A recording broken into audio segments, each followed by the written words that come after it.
You're listening to the Bluegrass Jamboree, playing the best in bluegrass, bluegrass gospel, and traditional country. TheBluegrassJamboree.com. Hello, and welcome to another segment of Hear It Here, heard only on the BluegrassJamboree.com. I'm Brett Smeltzer, your host of Bluegrass Retrospect, which is normally heard every Friday evening, but today I'm honored to be hosting Hear It Here, as I welcome on the phone my featured artist and special guest, Mr. Steve Harris, who is the frontman with Circa Blue, along with Valerie Smith from Valerie Smith and Liberty Pike, and founder of Bell Buckle Records. Today we're going to talk about the latest single by Circa Blue entitled I Sing Your Song, which features the lead vocals of both Steve Harris and Valerie Smith. Steve Harris is releasing this current single under the Bell Buckle record label, which is operated by founder Valerie Smith. Valerie is an award-winning Grassicana artist whose musical style is a mixture of bluegrass, country, and Americana music. Steve and Valerie, welcome to Hear It Here on the BluegrassJamboree.com. Well, happy to be here. How are you doing, Brett? So far, so good. How about you? I'm doing pretty good with all this quarantine going on. Yes, ma'am. I am doing my best to maintain sanity.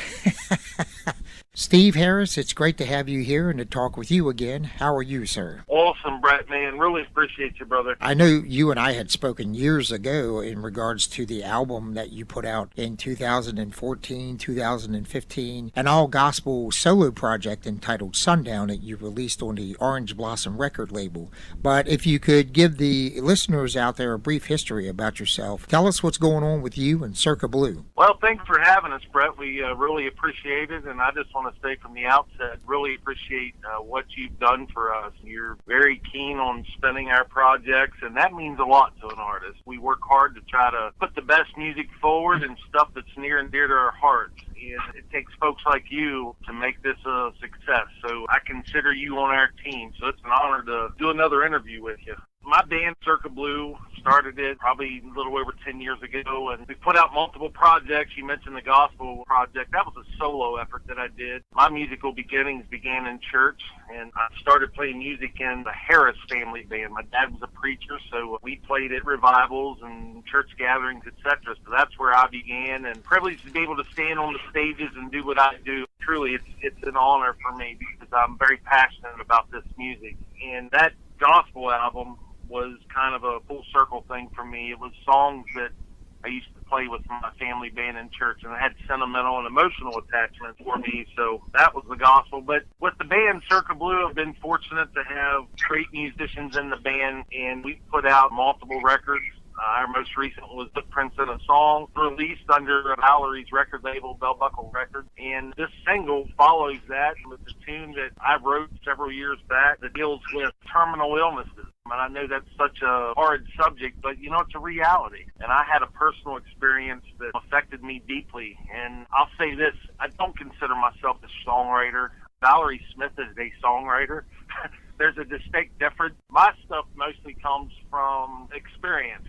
Something has happened or it's spurred by events or life that I have lived. If I were to sit down in a room and try to write songs, I'd get nowhere. Trust me, I've tried it. So anyway, I say that to say that this song came about by an experience. You know, in researching terminal illness, it was pretty ironic to me, and it struck me hard that time you usually think of in the context that it heals all things, you know? Mm-hmm. But with someone who's battling a terminal illness or a terminal situation, it doesn't heal. It's the reverse. It's just bringing it towards the end. And that was the impetus of this song and kind of how it came about. Valerie, through our collaboration with the record label, I want to say this. God love Valerie Smith. She's the hardest working woman, in my opinion, out there in bluegrass. I mean, this lady never stops, and she's on it. She's just work. And that's just incredible to me. Incredible attitude, and she's there for you. But we were having a conversation, and, you know, she's been really focused on trying to further Circa Blue's brand from her record label position. And we had a conversation about songs that had been written in the past, or, you know, maybe there's some songs that, you know, several years ago had been done, etc., that we should revisit. And that's how this came about. I think I ended up sending her the song, and she listened to it, and it just kind of happened. It wasn't one of those things that, you know, we set out and said, oh, let's do this, or, you know, let's get out a single. this collaboration just kind of happened, and I got to tell you, I couldn't be happier. I love the feel of it, the vocals, and I think it tells the message what this song is about. Wherever it has been posted, I believe Facebook has it streaming at various bluegrass-related profile pages, but the comments that are coming in are just complimenting the vocals. I mean, everyone is saying it's a beautiful song. I'm glad I asked you that question. I didn't know if this was a cover from a song that was done years ago or if this was one from Valerie from some songs she's had in the past, but appreciate you sharing that with me. Valerie, how about if we talk with you? What got you started into playing music and leading up to today? I grew up in a small town in the Midwest, so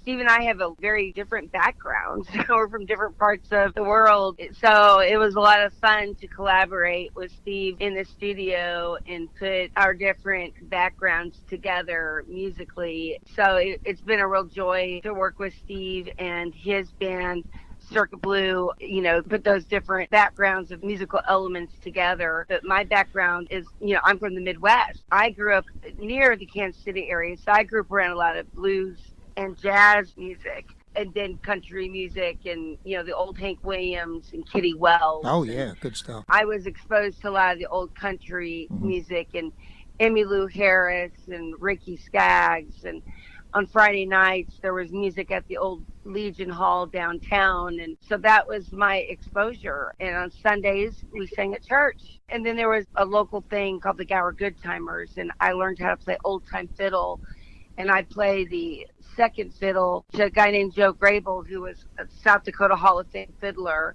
So I did a lot of cakewalks. Okay. I played a lot of cakewalks, Those are great memories, and I became the music teacher. I went to the School of Music in Kansas City, and I wrote songs all my life, and I never really considered myself a songwriter. I really didn't. I mean, I wrote songs just because that's what I did, but I never really considered myself a songwriter. It just was part of who I was. Mm-hmm. I looked at so many other songwriters and thought they were so great that I was in awe of all the great songwriters that it was hard to believe that I wrote songs as good as they did. I know that that's funny to think that, but I think that, when you're in awe of great songwriters, even though you write songs, you just don't think of yourself as a songwriter when you hear how wonderful they are. I moved to Nashville after I got married. It wasn't to become a country music star, though. My husband, he's a geological engineer, and he was transferred to Nashville. So I landed in Nashville. And, it was a big playground for me when I moved to Nashville. Once again, I found myself in awe of all the songwriters and the musicians that were there. And I began to attend songwriting nights. They would have songwriter nights. And I would find myself amongst great musicians and singers, songwriters, and bluegrass nights, the Station Inn.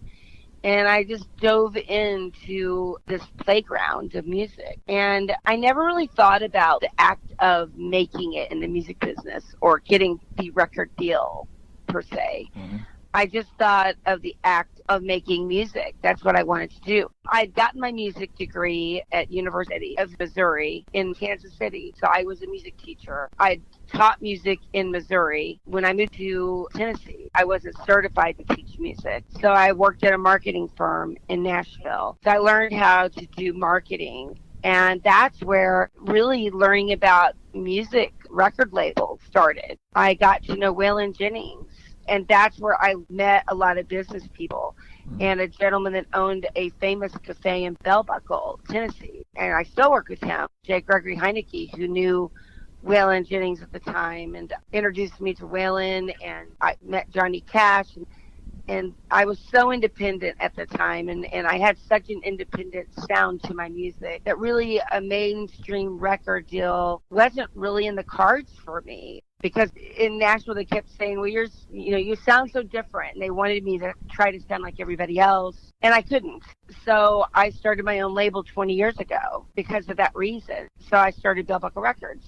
And I never looked back. I never really thought of a mainstream record deal. And I started working with Alan O'Brien because that was the sound I wanted. Right. I loved the Nashville Bluegrass Band. Oh, yeah. And I never really thought about being bluegrass. I just thought about making good music. I never really thought about the act of, I'm going to make bluegrass music. It was just the act of making good music. And I think that when I heard Circa Blue, and I heard their music as far as Bell Buckle Records working with them, they reminded me a lot of the Nashville Bluegrass Band in the fact that they make music. And I think that's what Steve's music reminds me a lot of, that feel, in the fact that they really do put a lot of care into their songs and their arrangements.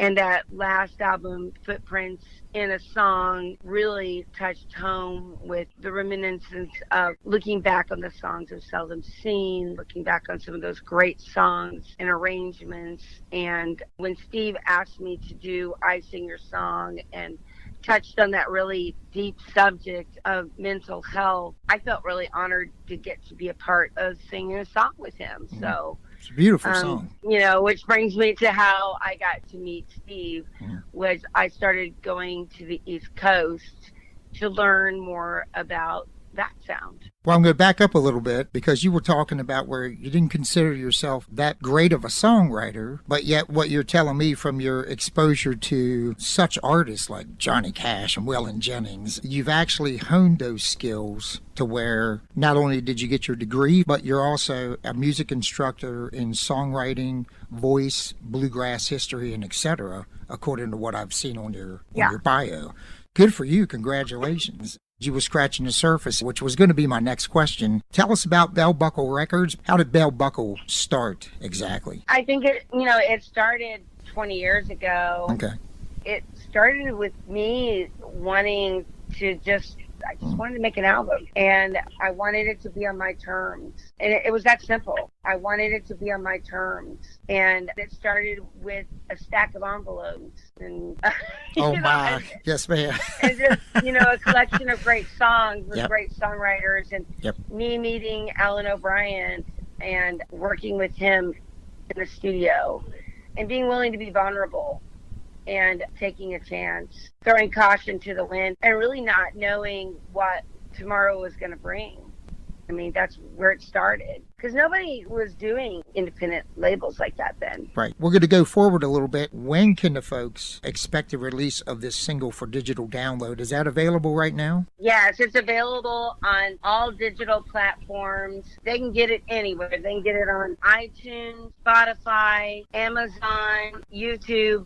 They can get it on any platform that they subscribe to their music, so they can get it anywhere. So no CD is in the works, though? No full CD following up this single? This was a special project we wanted to do together. This was a collaboration that was just a really special single that we were excited about doing together and wanted to release. Can the folks actually get a hard copy of this single? How would they be able to obtain that? Or is this just for digital download? There is a limited amount of hard copies that are available, I believe, on Steve's website if they want to order them. Am I correct, Steve? Yeah, I'm not sure the hard copy link is up, but I will tell you, our initial push was 100% for the downloads. But Gotcha. if somebody doesn't have a way to download and would prefer to have the hard copy, they can just get in touch with me via the website, and my phone number's on there, email addresses, etc. Okay. Yeah, we do have some hard copies. Could you give the folks that would like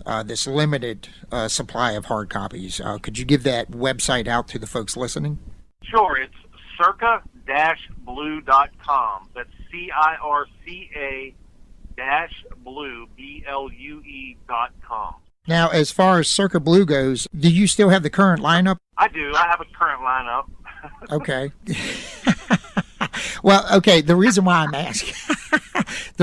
asking, on your last CD, Footprints in a Song, I've heard where you had guest vocalists, which were former members of the band at that time, which was Ronnie Webb. He does an awesome job on Bury Me Beneath the Willows, along with a few other tracks on the CD, but was he just making a guest appearance on that project? I didn't know if maybe Ron came back to the band or what was going on with that. That's why I asked about the current lineup. Yeah, that's a good question, and thank you for asking. Ron Webb was one of the original mandolin players was in the band, and we actually worked up the tune Paradise, which Mr. Prine passed. I'm very sad as the result of that. But we loved Paradise. That's a song that John Prine wrote. And when Ron was back in the band, I'm talking about the very first start of Circa Blue, Ron and I had a really good musical connection. And he was instrumental in the arrangement of Paradise. You know, we collaborated on that. And he sang it every time we did it live. Now, when Ron left the band, you know, I took over the duties of singing that song, and that song's been cut by a million artists. So we passed up on other projects, and honestly didn't even consider cutting it. But this last project, Footprints in a Song, we kind of just didn't adhere to any norms and said, you know what, there's a lot of tunes that every time we perform, Paradise being one of them, where the people come up to the merch table and they're, which CD is that on? And that has happened ever since we started performing that song. So there's that song and other tunes that I said, you know what, we should get those recorded. You know, it's time to do these songs for the fans. When we went into the studio, I started to lay the track down, the vocal, and it just struck me. I was like, you know who should be singing this song? Ron Webb should be in here singing this song, because that's where it originated. And he's got a unique delivery, a unique phrasing and a unique delivery that, in my humble opinion, fits that song.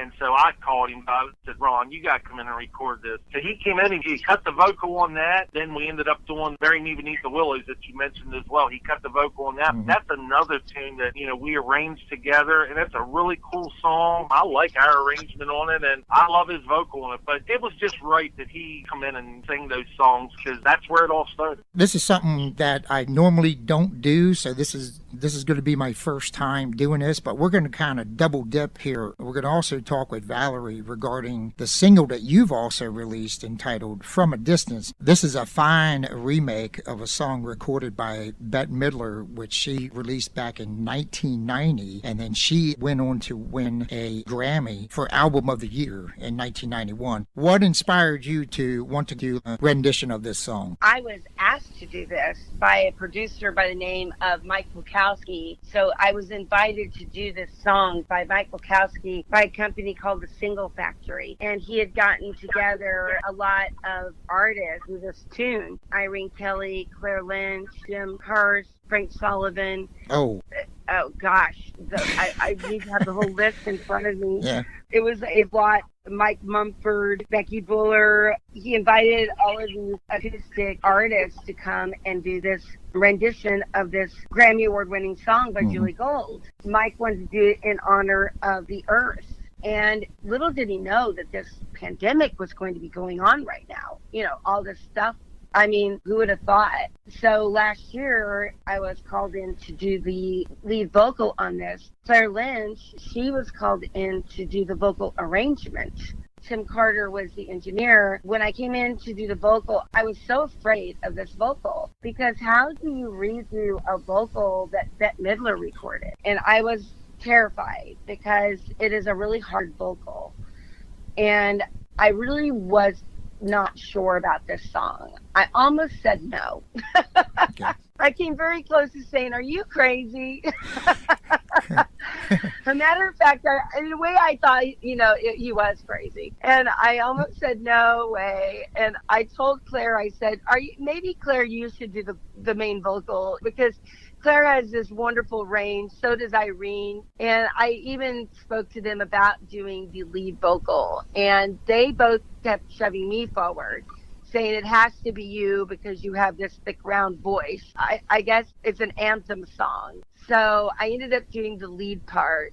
It was terrifying for me, to tell you the truth. But I did it, and it was a challenge. I worked very hard on that lead part. It's been released now, and that's the final product, and now we hear it. Good deal. And here we are today with the song. And I'm proud of it, and I'm glad we did it now, and I'm honored to be on it. And I think it was a team effort, and everybody did such a good acoustic rendition of that song. And I think the words are beautiful. Julie Gold, the writer, contacted me, and she was really proud of the rendition of it. And I'm honored to be the bluegrass version of From a Distance. Great. Now. You do a wonderful job. But at the same time, you also released a single entitled Talking to Daddy. Are both of these available for digital download as well? They are now, yes. Okay, today, I was told from a distance it's available today. Beautiful. And Talking to Daddy's been available since March 27th. Talking to Daddy is a song that one of my songwriting students wrote with me in class, and I told him that I would record it for him, and we released it. And it's about his father, and his father was a war hero, and got Parkinson's disease, and he wanted to write that for his dad, and we wrote that and released it for him in honor of him. Well, see, that came full circle because you got influenced to become a songwriter, and then you're teaching songwriting, and you've influenced someone else to become one. Good for you. That's Johnny McDonald's dad, who was a war hero. What plans are for both Circa Blue and Valerie Smith and Liberty Pike? And with the warm season coming, I know a lot of bands were affected with this COVID-19 pandemic. Should this pandemic clear and we have the green light to start having shows both open to the public as well as events inside, what are the plans, may I ask both of you, for Circa Blue and Valerie Smith and Liberty Pike in 2020? My plans, I'm going to be working on a new album. Johnny Lacey's going to be producing it. It's going to be an album based on my great-grandmother's life and her journal called The Boxcar Journals, the story of Maggie Atterbury Brooks, and that should be coming out at the end of 2020, and that'll be on thevaleriesmith.com, and I'll be letting you know real soon when that album comes out. Thank you so much for having me on here, and I'm honored to be on Steve Harris's new single with Circa Blue, I Sing Your Song. And Steve, thank you so much. Oh, thank you. Trust me, the pleasure is all ours. As far as Circa Blue, Brett, we're hoping that this COVID-19 passes quickly and we can get back to performing. I know in our immediate future, we host Circa Blue Fest, and we've moved our location. We're headed into our 5th year. We're in the town of Martinsburg now. We've partnered up with downtown Martinsburg, and we're really, really excited about that. Wow. We're going to shut down the town square, and it'll be Friday and Saturday, June the 5th and 6th.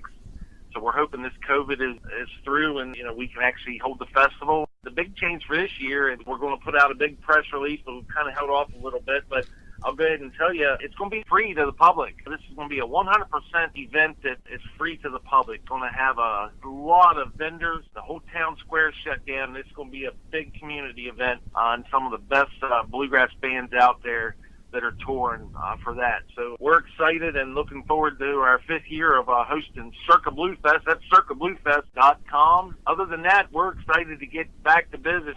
Sometimes a little break is good. Sure. But I can tell you, we've had enough of a break. We're chomping at the bit, man. We play music because we love it, so we're excited to get back out there. Well, before I air both of these tracks, I'd like to say, as I always tell my special guest and featured artist, I wish you all the best and much success with these singles. I wish you and your bands safe travels during your musical ventures. I pray for both of your families to continue to stay safe and well during and after this pandemic, and I look forward to having both of you back here to talk about any of your new projects coming up, and I certainly do appreciate you folks spending some time with me today. I really appreciate it, Brett. It means a lot. Thanks for the interview. I sure appreciate it. And here's a back-to-back spin of Circa Blue with Steve Harris and Valerie Smith, I Sing Your Song, followed by a fine rendition of From a Distance from Valerie Smith with an all-star lineup of bluegrass greats. And it's heard right here on thebluegrassjamboree.com.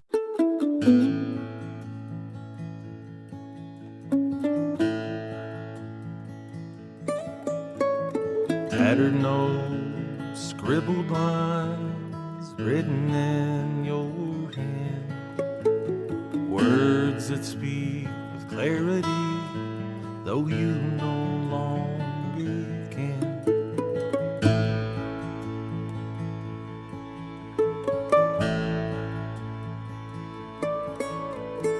Friends, they ask about you, I don't know what to say. They offer words of comfort, but I know you're not okay. Time won't ever heal the pain. Our lives will be forever changed. I sing your song, and I hear your harmony. I sing that song, next to me, like you never went away. The music holds the memory. I sing your song. Helpless and angry as I watch you slip away. Darkness swallows you like it swallows every day. Nothing's the same here anymore. Wishing you would walk through the door. I sing your song, and I hear your harmony. I sing that song, and you're standing next to me, like you never went away. The music holds the memory. I sing your song.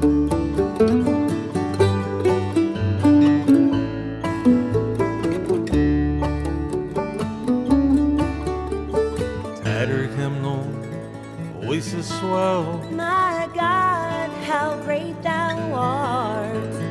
laugh and cry together. Then leave broken hearts.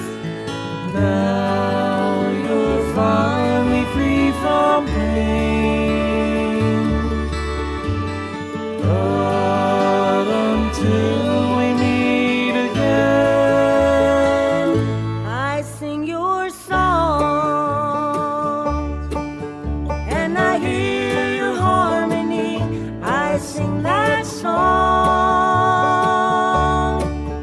and you're standing next to me, like you never went away.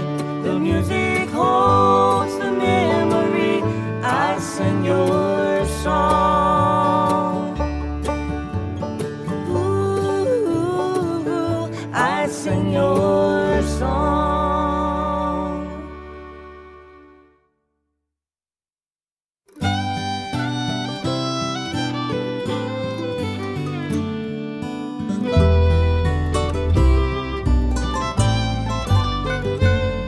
From a distance, the world looks blue and green, and the snow-capped mountains white. From a distance, the ocean meets the stream, and the eagle takes to flight. From a distance, there is harmony, and it echoes through the land. It's the voice of hope, it's the voice of peace, it's the voice of every man.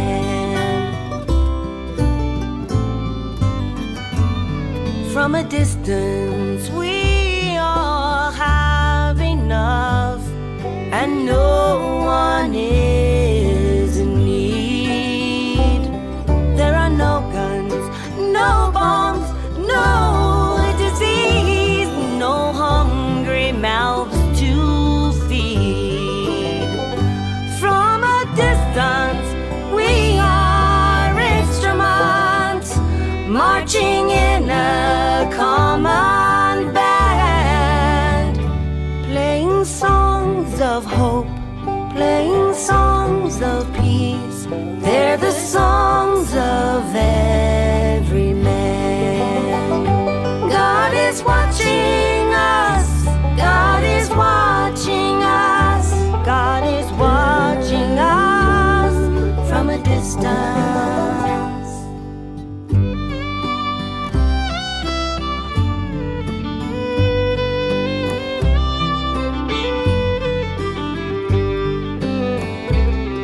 From a distance, you look like my friend, even though we are at war.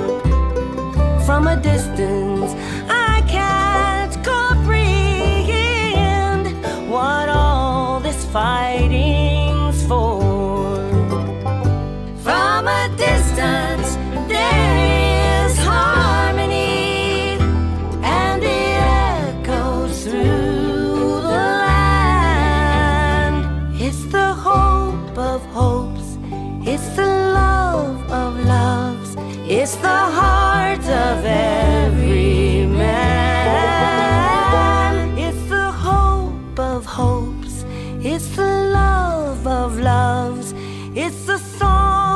of every man.